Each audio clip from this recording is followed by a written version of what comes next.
N'oubliez pas de liker la vidéo si elle vous a plu et si vous êtes nouveau parmi nous, n'hésitez pas à vous abonner en activant la cloche des notifications pour ne louper aucune de nos... asalaamaaleykum kilifa yi fi teew asalaamaaleykum jigéen ñi fi teew asalaamaaleykum góor ñi asalaamaaleykum ndaw ñi asalaamaaleykum mboolem invité yi fi teew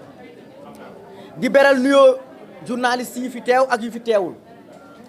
di beral tamit nuyoo bépp membre Pikine Horizon 2035 ñoom seen taxawaay ak seen farlu moo indi lii yëpp di leen wax ne li waral suñu teewaay fii du dara lu dul wax leen li indi ñu sos Pikine Horizon 2035 ak tamit lu ñuy nëbb ci département bi te tey ñu war ko waxtaanee muy crise politique ak sociale bi fi nekk te kenn du ko tudd Pikine Horizon 2035 ñu ngi ko créé ci ginnaaw bu ñu defee ab seetlu ci département bi ñu nekk seetlu di jafe-jafe politique yi gën a tar ndaw yi di banque seen loxo di bàyyi APR di bàyyi mouvance présidentielle yi di dem ci opposition seetlu boobu ñaar moo ko firndeel élection locale yi ak élection législative yi ñu génn bu yàggul dara APR ak mouvance présidentielle yi perte ñaari élection ñu gis ne boobu ba léegi benn jàngat defuñu ko ci benn taxaw seetlu amu ci li ko waral ñu ñëpp xam nañ ko bi ci njëkk mooy ndaw ñi dañoo am mbetteel ci ñàkk a gis seen bopp ci mouvance présidentielle fii ci Pikine malgré taxawaay bu yàgg bi ñu am 2012 ba 2019 2012 élection présidentielle yi ndawu Pikine yi kenn demul ñu des 2019 ndawu Pikine yi kenn demul def ci élection présidentielle waaye dañoo gis ne élection locale yi ak élection législative yi dañoo perte dañoo banque seen loxo te ba léegi gis ñu benn jàngat buñ ci jël benn jàngat jógu ci ba léegi ñu fi nekk rek ñoo fi nekk bi ci topp mooy responsable APR ak mouvance présidentielle yi dañoo dem a dem ba sori ndaw ñi ak askan wi kenn du leen gis ba tax na ndaw yi mere APR ak bépp waa mouvance présidentielle président Macky Sall nag ñun waa Pikine Horizon 2035 ñun xale yi Pikine Horizon 2035 ñu ngi lay alerter nga xam ne jot na nga def taxaw seetlu xoolaat taxawaayu APR ak mouvance présidentielle fii ci Pikine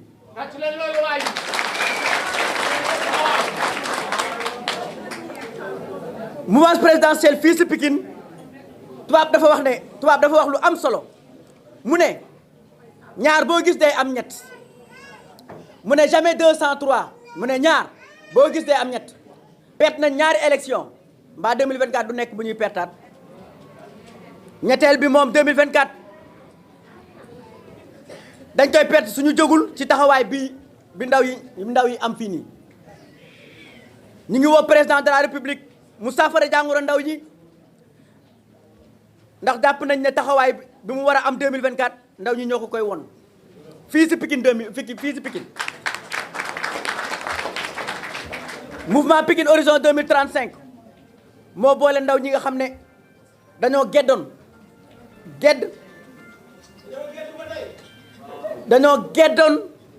gedd ba léegi ñuy jéem a góorgóorlu di leen jéem a dajale di jéem a waxtaan ak ñoom di leen jéem a naxtaan ngir ñu bañ a dem ci opposition bi waaye ba léegi dañoo taxaw rek fi ñu taxaw waaye ñu ngi def tout loo tax ñu teg Pikine Horizon 2035 pour que ndaw ñooñu bañ a dem ci opposition bi loolu moo ko indi di wax ne Macky Sall le président de la République du Sénégal Pikine li fi nekk il faut mu taxaw ci il faut mu ñëw xool ci liñ koy won ay nax kese la Pikine ndaw ñi kontaanuñu jigéen ñi kontaanuñu financement amu fi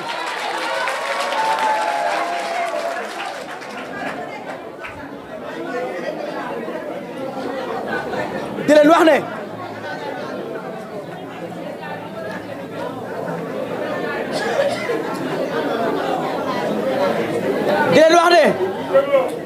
di leen wax ne ndaw Pikine Horizon 2035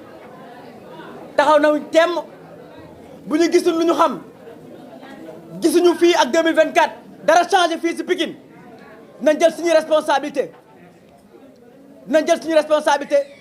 delloowaat buum sa may ga nañ ko defoon ci local yi ak législatif yi ñoo ngi leen di sant di leen gërëm ci seen teewaay jërë ngeen jëf. C'est Cheikh Ndiaye, président commission communication Pikine Horizon 2035. Cheikh Ndiaye, président cellule communication Pikine Horizon 2035. Madame, Messieurs les journalistes, chers invités, chers camarades, nous vous remercions d'abord de votre présence et vous souhaitons également, au nom du président du mouvement Pikine Horizon 2035 et de tous les membres du mouvement, la bienvenue à ce point de presse que nous tenons aujourd'hui. La rencontre de ce jour nous offre l'occasion de vous présenter le mouvement Pikine Horizon 2035, ses objectifs et principes ainsi que les enjeux et défis politiques pour notre département. Le mouvement Pikine Horizon 2035 a été créé à la suite de remous sociaux et politiques dans le département de Pikine. Il est clairement établi que nous traversons une crise politique et sociale dans le département,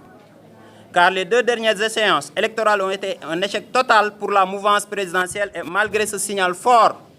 de la population de manière générale et de la jeunesse pikinoise en particulier, à l'endroit du président de la République et de la mouvance présidentielle, aucune leçon n'a été tirée de ces défaites.